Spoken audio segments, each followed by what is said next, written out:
Genesis chapter 44. And the famine was sore in the land.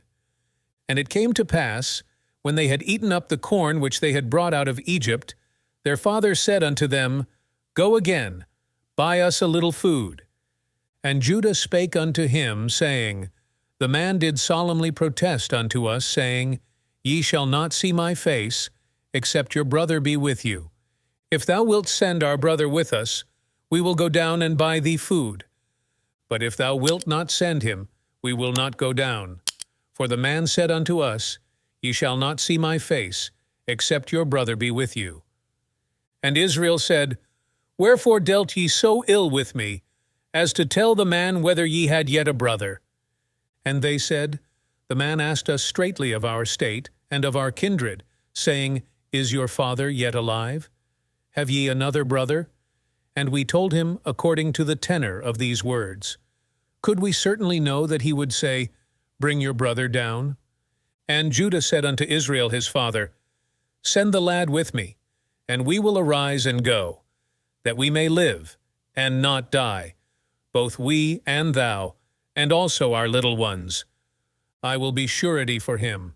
Of my hand shalt thou require him. If I bring him not unto thee, and set him before thee, then let me bear the blame forever. For except we had lingered, surely now we had returned this second time.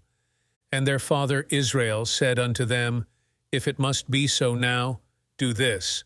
Take of the best fruits in the land in your vessels, and carry down the man a present, a little balm, and a little honey, spices, and myrrh, nuts, and almonds.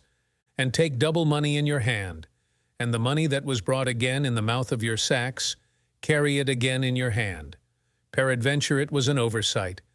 Take also your brother, and arise, go again unto the man. And God Almighty give you mercy before the man, that he may send away your other brother, and Benjamin. If I be bereaved of my children, I am bereaved.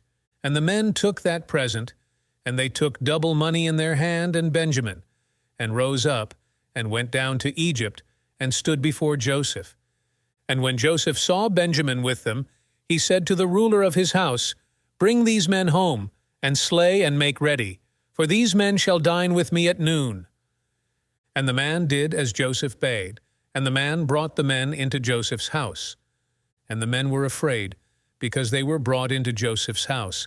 And they said, Because of the money that was returned in our sacks at the first time are we brought in, that he may seek occasion against us, and fall upon us, and take us for bondmen, and our asses. And they came near to the steward of Joseph's house, and they communed with him at the door of the house, and said, O sir, we came indeed down at the first time to buy food. And it came to pass, when we came to the inn, that we opened our sacks, and behold, every man's money was in the mouth of his sack, our money in full weight, and we have brought it again in our hand. And other money have we brought down in our hands to buy food. We cannot tell who put our money in our sacks. And he said, Peace be to you, fear not. Your God and the God of your father hath given you treasure in your sacks. I had your money. And he brought Simeon out unto them.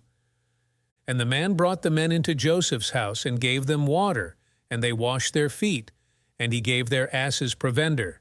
And they made ready the present against Joseph came at noon, for they heard that they should eat bread there. And when Joseph came home, they brought him the present which was in their hand into the house, and bowed themselves to him to the earth. And he asked them of their welfare, and said, Is your father well, the old man of whom ye spake? Is he yet alive? And they answered, Thy servant our father is in good health, he is yet alive. And they bowed down their heads and made obeisance. And he lifted up his eyes and saw his brother Benjamin, his mother's son, and said, Is this your younger brother, of whom ye spake unto me? And he said, God be gracious unto thee, my son. And Joseph made haste, for his bowels did yearn upon his brother. And he sought where to weep, and he entered into his chamber, and wept there. And he washed his face, and went out, and refrained himself, and said, Set on bread. And they set on for him by himself, and for them by themselves, and for the Egyptians, which did eat with him by themselves, because the Egyptians might not eat bread with the Hebrews, for that is an abomination unto the Egyptians. And they sat before him, the firstborn according to his birthright, and the youngest according to his youth. And the men marveled one at another. And he took and sent messes unto them from before him. But Benjamin's mess was 5 times so much as any of theirs. And they drank, and were merry with him.